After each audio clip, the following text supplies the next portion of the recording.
Hello नमस्कार। MR7 classes में आपका स्वागत है। आज हम बात करेंगे मंत्रिपरिषद या मंत्रिमंडल के बारे में। तो सबसे पहले जो एक डायग्राम बनाएंगे हम, उसके माध्यम से इसको समझेंगे। जो माना ये है मंत्रिमंडल यानी मंत्रिपरिषद। मंत्रिपरिषद इसमें जो सबसे ऊपर होते हैं वो होता है PM। जो क्या होता है, ये लोकसभा में जो बहुमत दल का नेता होता है वो PM बनता है। और इसको नियुक्ति किसके द्वारा की जाती है? राष्ट्रपति द्वारा। ये कौन होता है? जो समान में सर्वप्रथम होता है। PM जो होता है, जितने मंत्री होते हैं लोकसभा के, उनमें ये प्रथम व्यक्ति जो PM बनता है, यानी बहुमत दल का जो नेता होता है वो होता है समान में सर्वप्रथम। ये ऐसा कहने वाले कौन थे? वो थे मार्ले।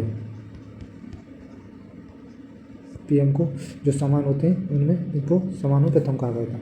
इसमें क्या होते हैं? इसमें होते हैं कुछ कैबिनेट मंत्री। कैबिनेट मंत्री कौन होते हैं? जिनके पास अपने विभाग के प्रमुख होते हैं, जैसे कि गृह मंत्री, रक्षा मंत्री या विदेश मंत्री या वित्त मंत्री जो होते हैं ये होते हैं वो कैबिनेट मंत्री। ये क्या होते हैं? अपने विभाग का प्रमुख होता है। प्रमुख, जैसे एग्जाम्पल के तौर पर लिखेंगे गृह मंत्री। दूसरे होते हैं राज्य मंत्री, या बोल सकते हैं स्वतंत्र प्रभार। ये क्या होते हैं? जिस विभाग में ये कैबिनेट मंत्री नहीं होते हैं तो ये वहाँ पर ये प्रमुख होते हैं, राज्य मंत्री जो होते हैं। राज्य मंत्री कौन होते हैं? राज्य मंत्री कौन होते हैं? जिस विभाग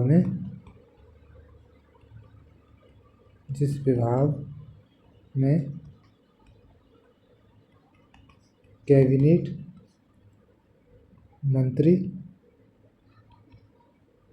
कैबिनेट मंत्री नहीं है, वहाँ ये प्रमुख होंगे। उस विभाग के वहाँ ये प्रमुख होंगे। अब जो सबसे नीचे होते हैं वो होते हैं राज्य मंत्री या उपमंत्री। इनको भी छोटे मोटे काम दे दिए जाते हैं उनकी योग्यता के आधार पर। अब बात करेंगे जो आर्टिकल 74 में क्या होता है? जो राष्ट्रपति है, राष्ट्रपति को सलाह देने के लिए एक मंत्रिपरिषद होता है। ये जो होता है इसमें कैबिनेट मंत्री, राज्य मंत्री ये होते हैं, और जो PM में उनका प्रमुख होता है इस कैबिनेट परिषद का। ये क्या अब 74 क्या कहता है? ये कहता है जो राष्ट्रपति को सलाह देने के लिए एक मंत्रिपरिषद होगा और जिसका प्रमुख कौन होता है? PM। आर्टिकल 74 में अनुच्छेद 74 क्या कहता है? राष्ट्रपति को सलाह देने के लिए एक क्या होगा? मंत्रिपरिषद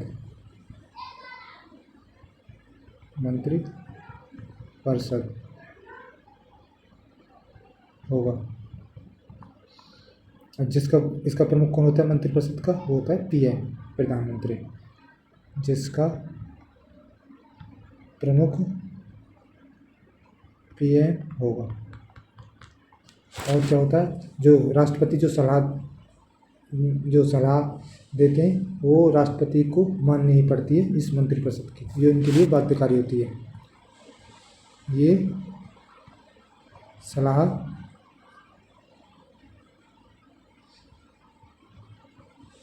राष्ट्रपति के लिए बाध्यकारी होगी, यानी माननी ही पड़ेगी, बाध्यकारी होगी।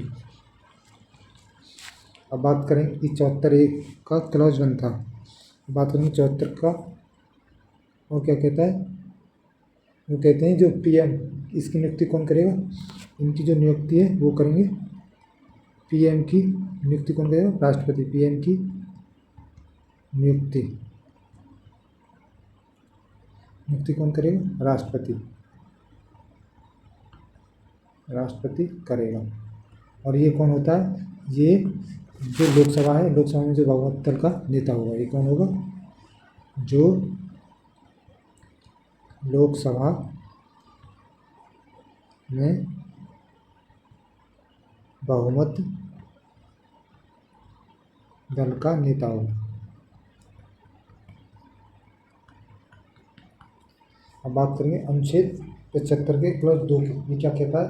जो मंत्री है ये जो व्यक्तिगत रूप से किसके प्रति उत्तरदायी होंगे? वो जो अगर ये सिंगल मंत्री है वो तो होता है राष्ट्रपति के प्रति उत्तरदायी। अगर जो मंत्री पूरा जो सामयिक मंत्रिपरिषद है पूरा सामयिक रूप से वो किसके प्रति उत्तरदायी होता है? होता है लोकसभा के प्रति उत्तरदायी। अनुच्छेद 75 का 2 क्या कहता है? मंत्री यानी सिंगल मंत्री, सिंगल व्यक्तिगत व्यक्तिगत व्यक्तिगत रूप से राष्ट्रपति के प्रति उत्तरदायी होंगे।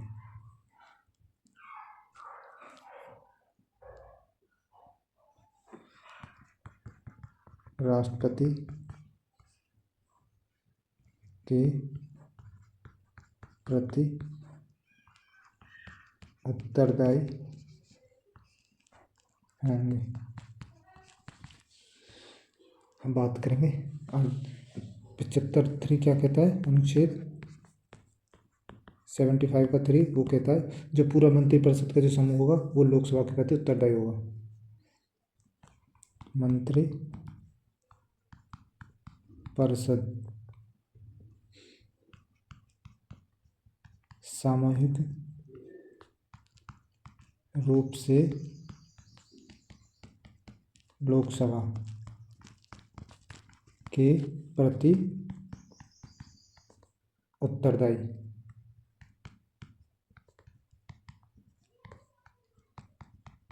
उत्तरदायी होगी। अब बात करेंगे अगर कोई किसी को पीएम बना दिया जाता है, अगर किसी भी मंत्री किसी को मंत्री या पीएम बना दिया जाता है किसी भी सदन का, अगर वो सदस्य नहीं है तो उसे क्या है 6 महीने के अंदर उसको सदस्य बनना पड़ेगा, या तो किसका राज्यसभा का बने या लोकसभा से बने। अनुच्छेद 75(5) क्या कहता है? अनुच्छेद वो कहता है अगर मंत्री बनता है किसी भी विभाग का, कैबिनेट मंत्री या पीएम किसी भी सदन का सदस्य नहीं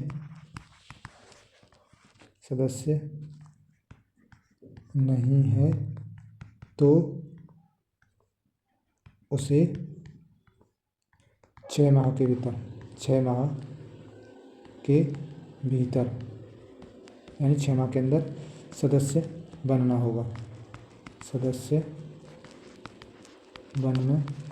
होगा। या तो किसका एमपी किसका बनना पड़ेगा? या तो राज्यसभा का बने या लोकसभा का, किसी ना किसी का उसको 6 महीने के अंदर एमपी यानी मेंबर ऑफ पार्लियामेंट या सदस्य बनना पड़ेगा। कैबिनेट क्या होता है? एक होती है कैबिनेट परिषद, इसको नोट करके रखेंगे। जो कैबिनेट परिषद होती है ना वो महत्वपूर्ण, इसमें मंत्री होते हैं उनका एक छोटा समूह होता है, उसे बोला जाता है कैबिनेट परिषद, कैबिनेट मंत्रिपरिषद। और इसका जो कैबिनेट शब्द का उल्लेख है वो मूल संविधान में नहीं था, इसको जो है 44वें संविधान संशोधन द्वारा किसमें जोड़ा गया था? जो अनुच्छेद 352 है जो राष्ट्रीय उसमें लिखा गया है कि राष्ट्रीय आपातकाल को लागू करने के लिए कैबिनेट की लिखित में अनुमति की शर्त है उसको जोड़ा गया था। इसमें जो वर्ड है वो कैबिनेट का यूज किया गया था, नोट करके लिखेंगे।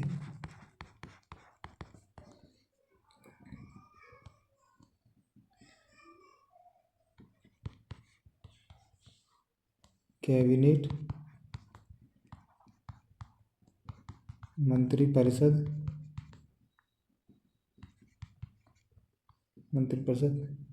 का सबसे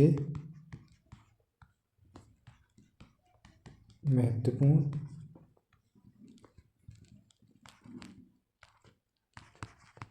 मंत्रियों, इसमें जो मेन मंत्री होते हैं उनका ये सब छोटा सा समूह होता है, मंत्रियों का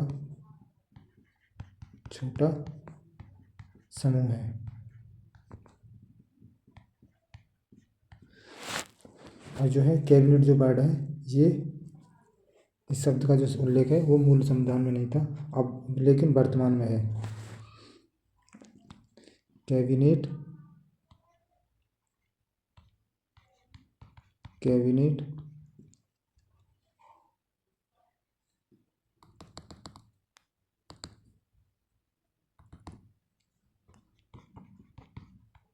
कैबिनेट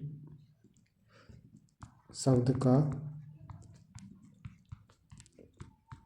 उल्लेख मूल संविधान में नहीं था। जो इसको ये शब्द है किसके द्वारा जोड़ा गया था? वर्तमान में है। और किसके द्वारा जोड़ा गया था? ये जो जोड़ा गया था 44वें संविधान संशोधन द्वारा, कॉन्स्टिट्यूशन अमेंडमेंट 1978। और इसमें कहाँ जोड़ा गया था? इसको जोड़ा गया था अनुच्छेद 352 में।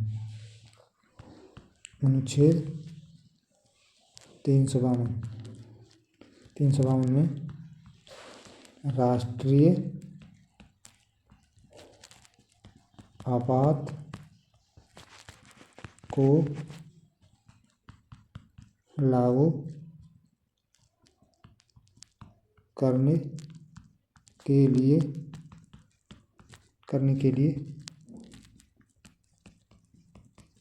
कैबिनेट की लिखित में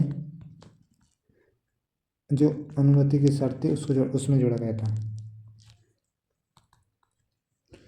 अनुमति को शर्त को जोड़ा गया था। हम 352 जो है राष्ट्रीय आपातकाल लगाएंगे तो उस समय जो हमें ये कैबिनेट है उसकी लिखित में अनुमति देनी होगी, जब भी 300 जो राष्ट्रीय आपातकाल है जब भी लागू होगा। बात करेंगे मंत्रिपरिषद का आकार, वो कैसा है। ये भी जो है मूल संविधान में इसका उल्लेख नहीं था, लेकिन इसको जो 91 में 91 कॉन्स्टिट्यूशन अमेंडमेंट द्वारा मंत्रिपरिषद का जो आकार है वो तय किया गया था।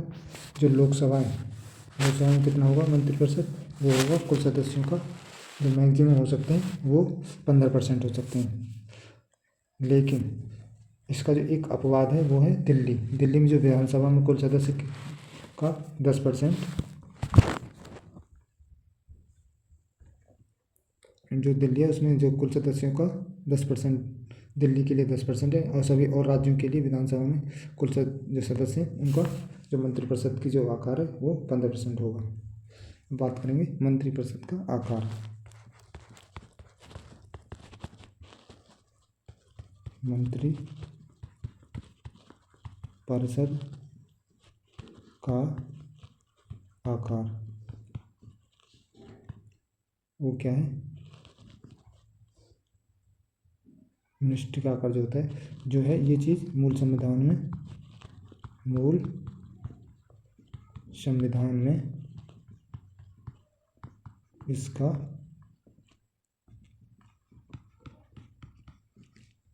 उल्लेख नहीं है।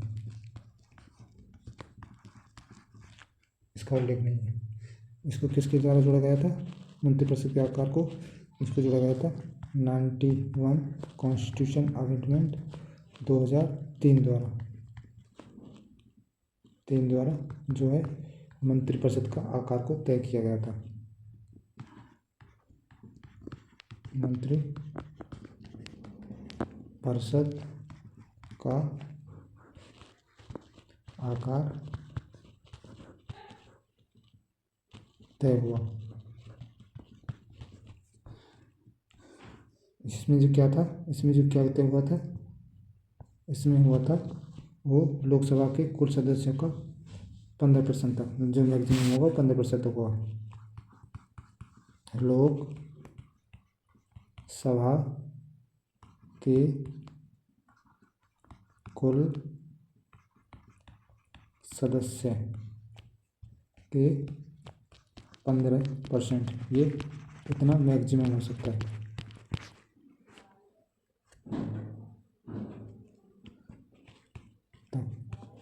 लेकिन राज्य में जो है वो राज्य जो है विधानसभा में कुल, इसका एक अपवाद भी है, जो विधानसभा में कुल सदस्य का जो है दिल्ली का, जो इसका अपवाद क्या है, अपवाद वो है दिल्ली। दिल्ली में क्या है, दिल्ली में विधानसभा के कुल सदस्यों का 10% होगा। विधानसभा के कुल सदस्य का 10%, तो जो दिल्ली की सीट है वो कितनी है, वो है 70 सीटों में क्या होगा, जो सीएम समेत होंगे, इसका 10% कितना हो जाएगा, 70 का 10% हो जाएगा 7। इसमें क्या होगा, सीएम प्लस 6 मंत्री होंगे, जब मेरे टोटल मिलके 7 हो जाएंगे, इनसे जो है अधिक नहीं होगा। अब बात करेंगे राज्यों में क्या होता है। राज्य में भी जो है कुल सदस्यों के 15% तक मैक्सिमम हो सकता है। राज्य में विधान सभा के कुल सदस्य के 15% तक, ये कितना होता है, ये मैक्सिमम, इतना मैक्सिमम, इससे कम हो सकती है लेकिन इससे 15% से ज़्यादा नहीं हो सकता। बात करेंगे मंत्रिपरिषद जो होता है, इसका जो विभाग है वो कौन तय करता है, वो तय करता है पीएम।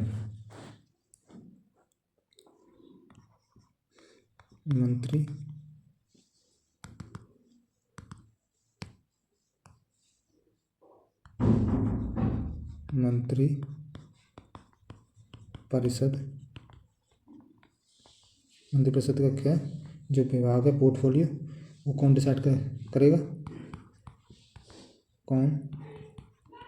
कौन तय करता है, वो करता है पीएम तय करता है, यानी पोर्टफोलियो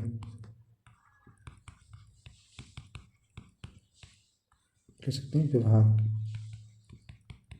तो किसको कौन सा विभाग देना है।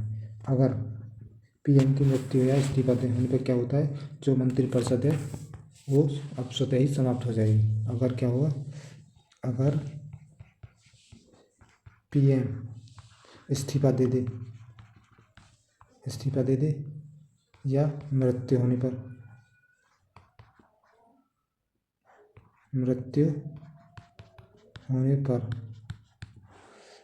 जो मंत्रिपरिषद है वो स्वतः ही समाप्त हो जाएगी। मंत्रिपरिषद स्वतः समाप्त हो जाएगी।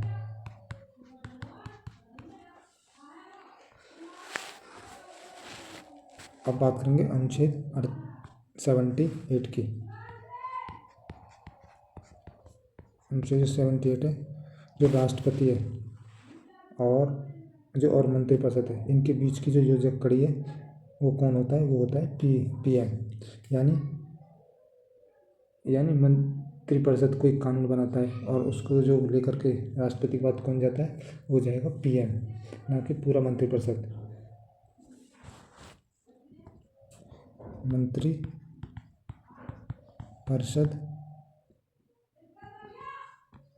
और किसके बीच में, राष्ट्रपति,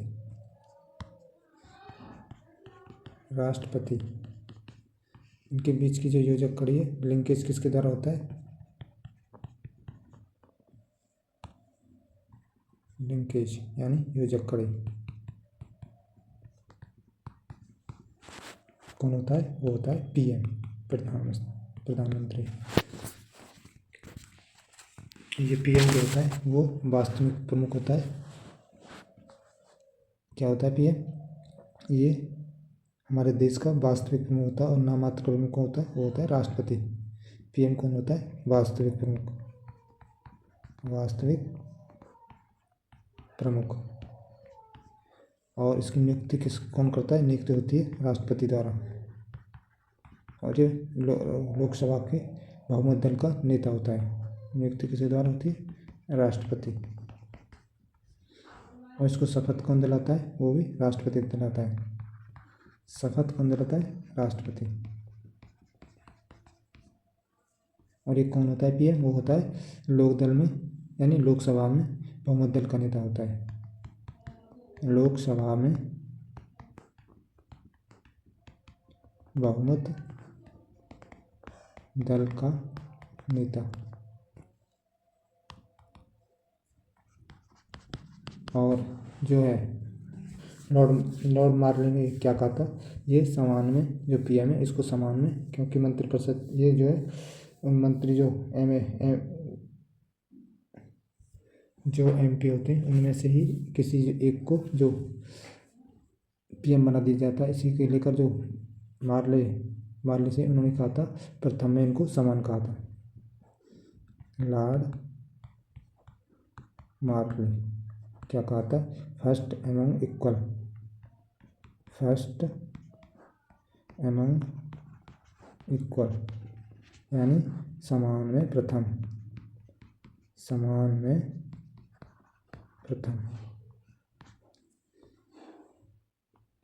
पीएम जो है वो कौन कौन सी संस्थाओं का उपाधि अध्यक्ष होगा, वो होता है नीति आयोग का और अंतर्राष्ट्रीय परिषद का और CSIR यानी council of scientific international research का। किस किस का होता है, उपाधि सभा पीएम,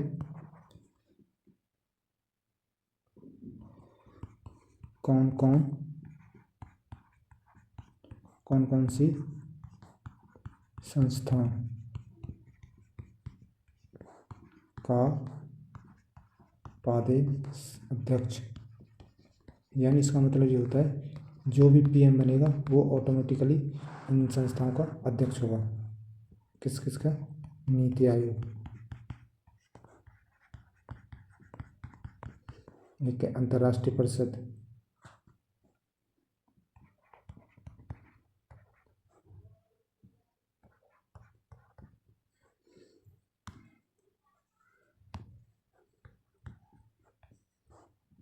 परिषद और CSIR।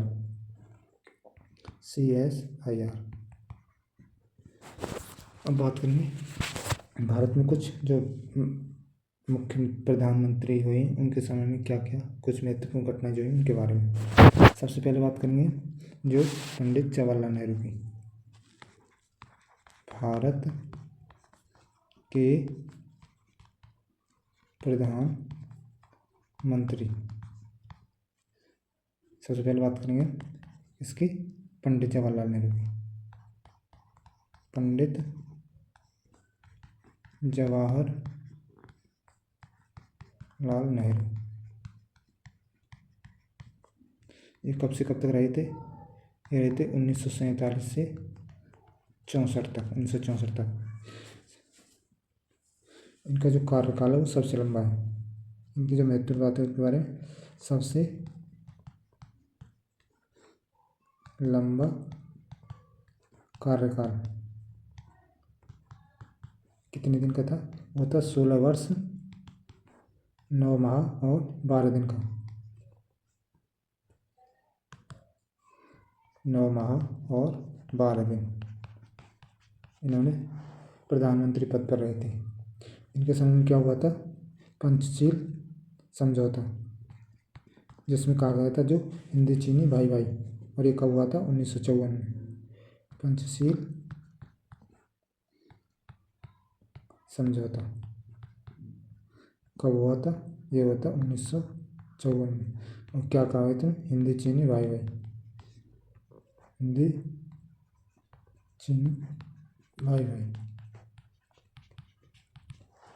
और पहले उप प्रधानमंत्री कौन थे इनके समय में? वो थे सरदार पटेल।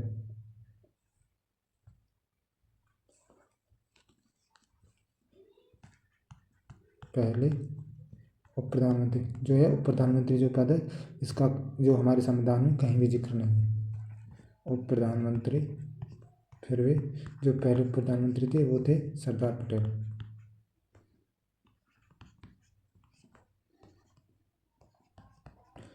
सरदार पटेल प्रधानमंत्री थे और गृह मंत्री। अब बात करेंगे लाल बहादुर शास्त्री के बारे में। लाल बहादुर शास्त्री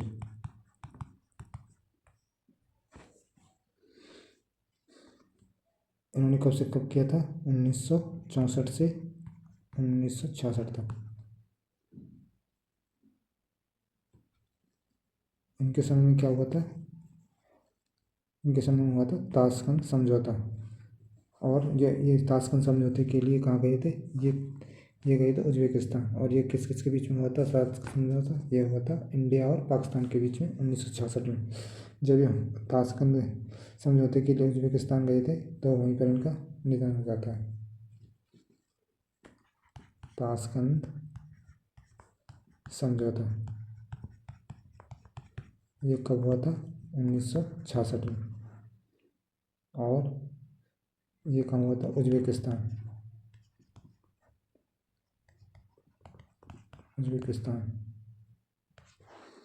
और किस के बीच में हुआ था? ये इंडिया और पाकिस्तान के बीच में। और यहीं पर इनकी मृत्यु हो जाती है।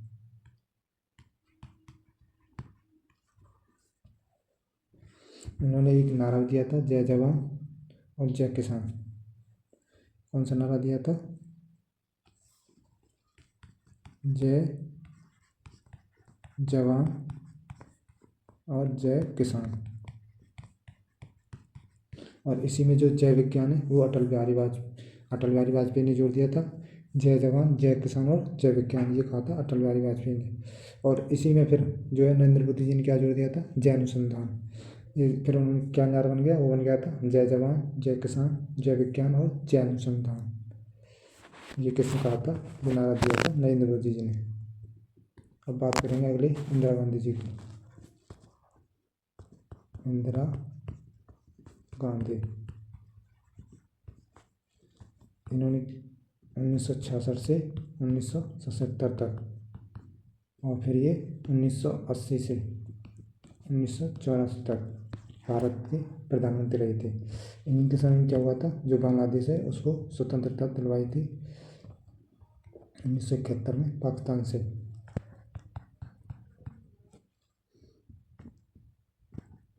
बांग्लादेश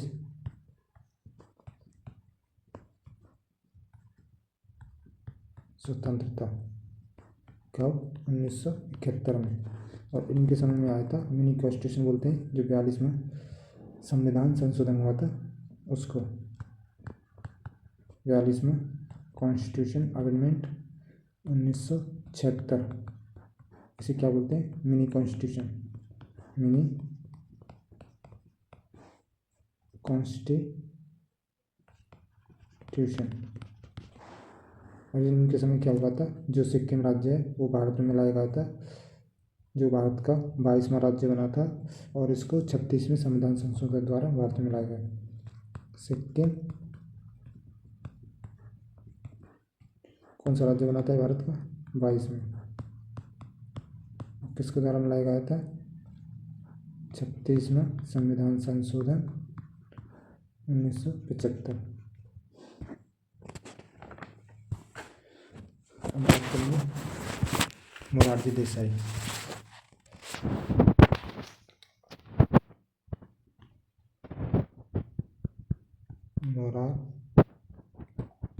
मोरारजी देसाई इन्होंने शास्त्री प्रधानमंत्री थे 1977 से 1979 तक। ये मोरारजी देसाई क्या थे? ये इंदिरा गांधी के समय क्या थे? प्रधानमंत्री। और प्रधानमंत्री किसके समय में थे? इंदिरा गांधी के समय। इंदिरा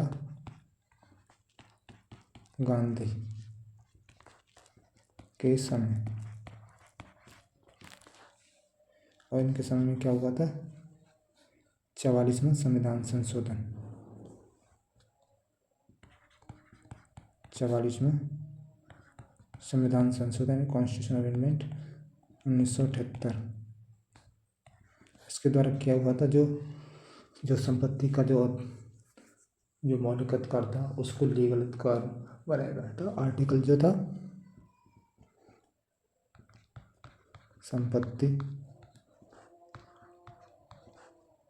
संपत्ति को क्या बनाया गया था? मौलिक अधिकार से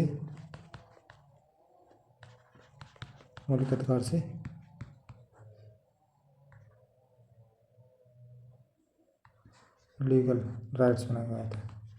और इसके तहत क्या हुआ था? आर्टिकल 300A जोड़ा गया था। और ये क्या थे? जो ऐसे पहले प्रधानमंत्री थे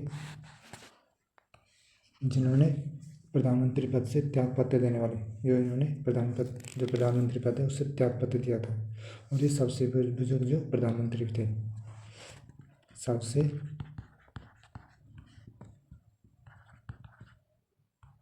बुजुर्ग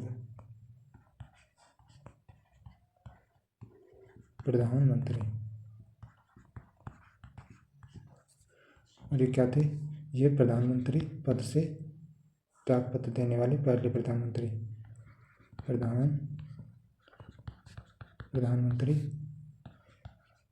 पद से त्यागपत्र देने वाले पहले पीएम थे। अब बात करेंगे राजीव गांधी। किसके बारे में? राजीव गांधी के बारे में। राजीव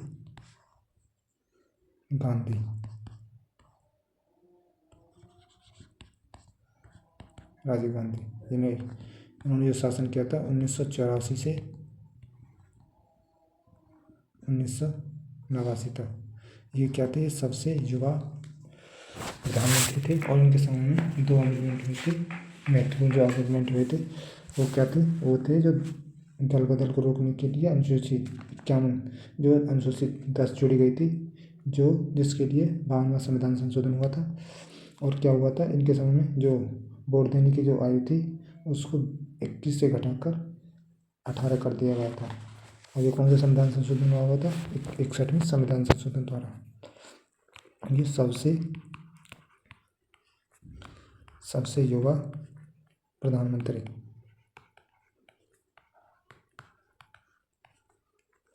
और क्या था? इनके समय क्या हुआ था? 52वां कॉन्स्टिट्यूशन अमेंडमेंट जो 1985 में हुआ था। और ये किसके लिए था? जो दल बदल के लिए, दल बदल को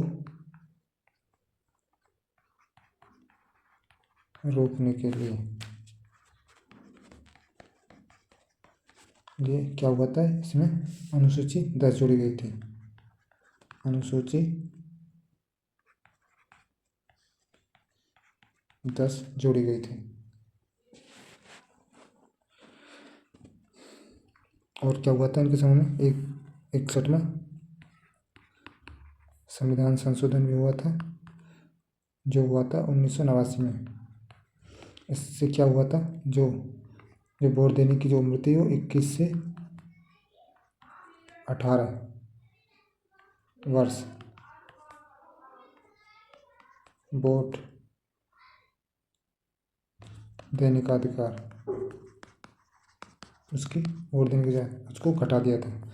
अब बात करेंगे विश्वनाथ प्रताप सिंह के।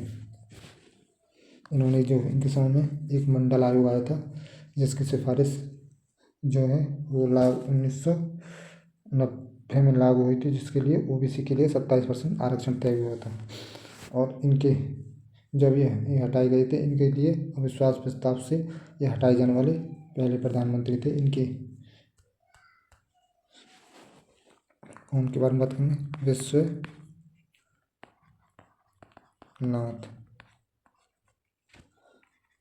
प्रताप सिंह।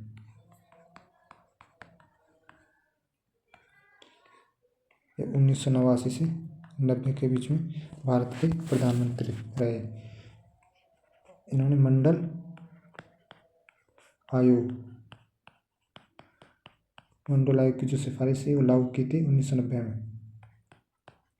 इसमें क्या था, जो ओबीसी के लिए वो 27% आरक्षण देने की बात कही थी।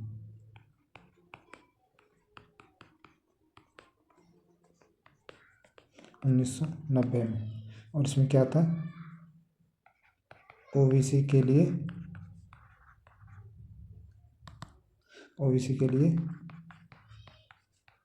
27% आरक्षण। और ये इकलौते ऐसे प्रधानमंत्री रहे थे जिन्हें अविश्वास प्रस्ताव पारित करके हटाया गया था।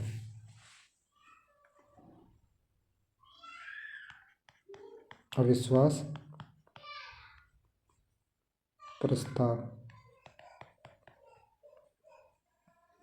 से हटाए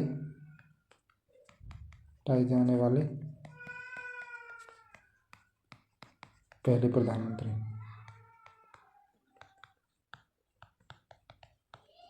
नॉन कॉन्फिडेंस मोशन द्वारा बोल सकते हैं, नॉन कॉन्फिडेंस मोशन। अब बात करेंगे पीवी नरसिम्हा राव। पीवी नरसिम्हा राव ये कब 1991 से 1996। इनके समय में बहुत कई महत्वपूर्ण काम हुए थे। उनमें से एक काम है जो पंचायत के लिए अनुसूची 11 जोड़ी गई थी, जिसके लिए 73वां संविधान हुआ था। और नगर पालिकाओं के लिए अनुसूची 12 जोड़ी गई थी, जिसके लिए 74वां संविधान संशोधन हुआ था। और इनके समय में आती है एलपीजी, यानी उदारीकरण, निजीकरण, वैश्वीकरण। उदारीकरण का मतलब होता है जो नीतियाँ कठोर थी उनको, जो लाइसेंस राज है उसको समाप्त किया गया था इसमें। और ये जो प्राइवेट कंपनी है उनको मौका देने के लिए बात की गई थी। जो वैश्वीकरण का मतलब होता है भारत की इकोनॉमी को वर्ल्ड की इकोनॉमी से जोड़ना। इसके समय में ये महत्वपूर्ण काम हुए थे, क्योंकि इस समय भारत पर जो संकट आने वाला था उस क्राइसिस से उभरने के लिए हमने ये एलपीजी को शुरू किया था। क्या हुआ था इस समय में, 73वां संविधान संशोधन 1992। इससे क्या हुआ था, पंचायत के लिए क्या जोड़ी गई थी, अनुसूची 11। क्या जोड़ी गई थी, अनुसूची 11।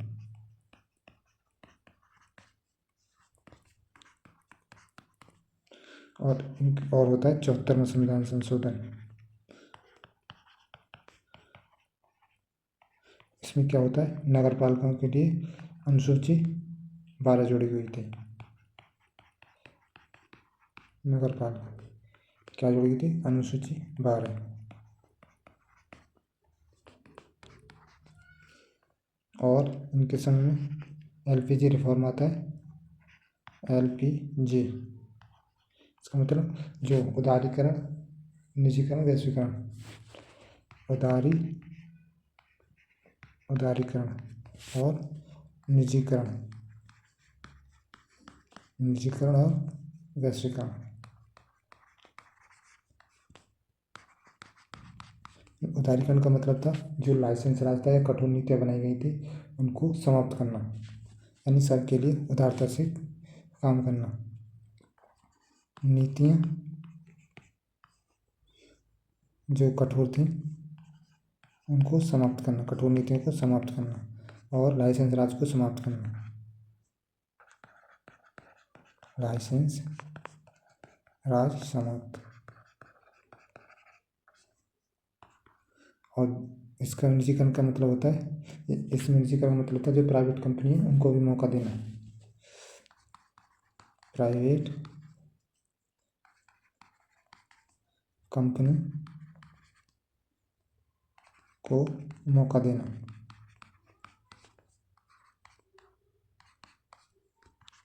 और वैश्वीकरण का मतलब होता है जो भारत की इकोनॉमी है उसको वर्ल्ड की इकोनॉमी से जोड़ना। भारत की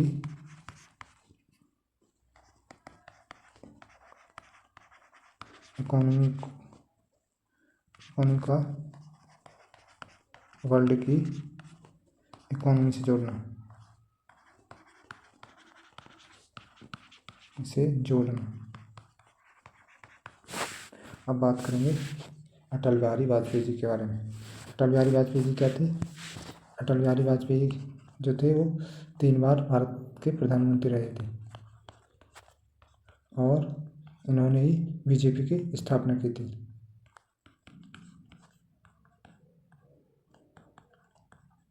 वाजपेयी, और उन्होंने ये बुक लिखी थी मेरी 51 कविताएं, और इनको 2015 में भारत रत्न मिला था। और इनका जो सबसे छोटा कार्यकाल वो 13 दिन का रहा था।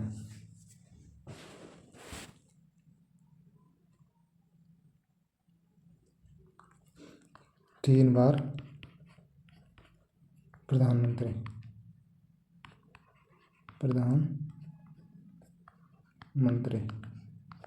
उनका जो सबसे छोटा कार्यकाल कितने दिन का था? वो था 13 दिन का। सबसे छोटा कार्यकाल वो कितने दिन का था? वो था 13 दिन। और उन्होंने क्या किया था?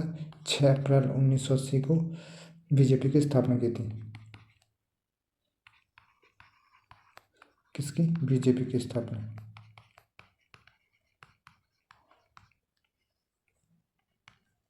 और इन्होंने एक बुक लिखी थी मेरी 51 कविताएं।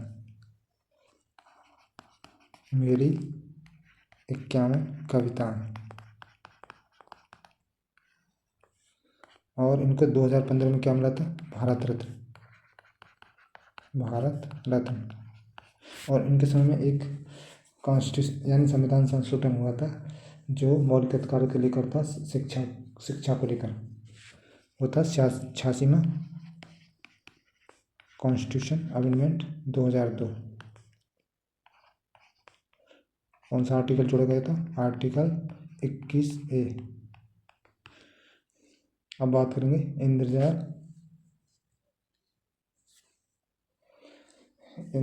इंदर कुमार गुजराल के बारे में।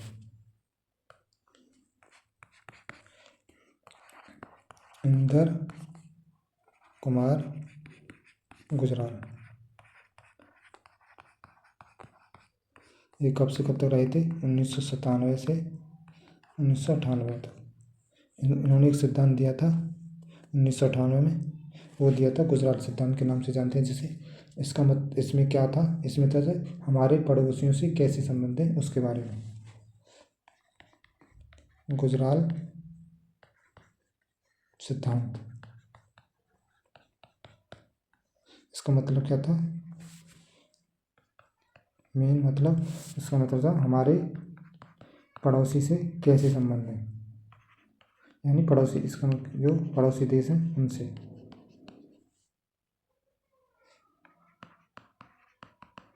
संबंध कैसे है,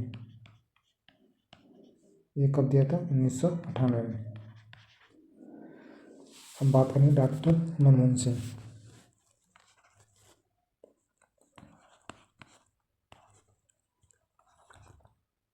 डॉक्टर मनमोहन सिंह ये 2004 से 2014 तक भारत के प्रधानमंत्री रहे थे। और ये वित्त मंत्री के रूप में इन्होंने 1991 में काम किया था, जिस समय भारत में वित्त को लेकर क्राइसिस आने वाला था। उस समय ये भारत के वित्त मंत्री थे। वित्त मंत्री 1991। और उन्होंने एक बुक लिखी थी चेंजिंग इंडिया। बुक। अब बात करेंगे नरेंद्र मोदी जी के बारे में।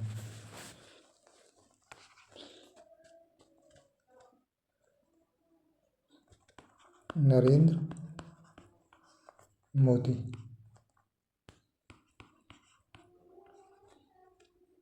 ये जो है 26 मई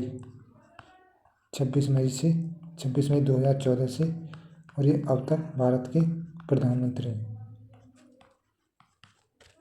और इनकी बुक है एग्जाम वॉरियर, और ये भारत के 15वें और 16वें भी प्रधानमंत्री हैं। भारत के 15वें और 16वें प्रधानमंत्री। इनकी बुक कौन सी है? Exam warrior. और उन्होंने ऑटोबायोग्राफी लिखी थी, वो थी ज्योतिपुंज। एग्जाम वॉरियर ये क्या है? इनकी बुक। और ऑटोबायोग्राफी क्या है इनकी?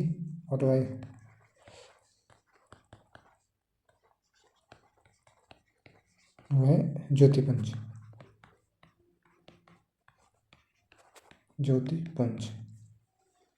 इनको कई देशों का सर्वोच्च सम्मान मिल चुका है, जैसे फिजी का, पलाऊ का, मिस्र का, फ्रांस का, पापुआ न्यू गिनी का।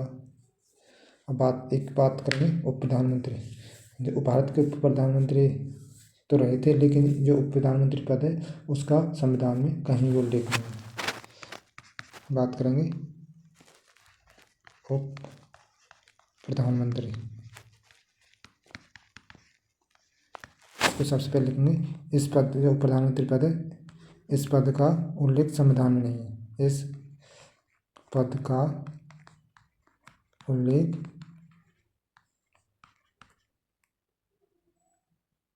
संविधान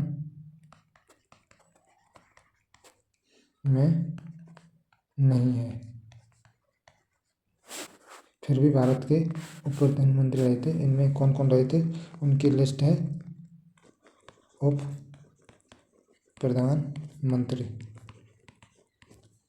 कौन थे? सरदार पटेल,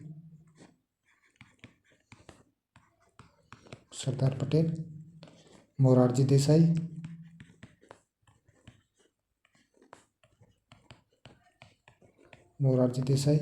चौधरी चरण सिंह,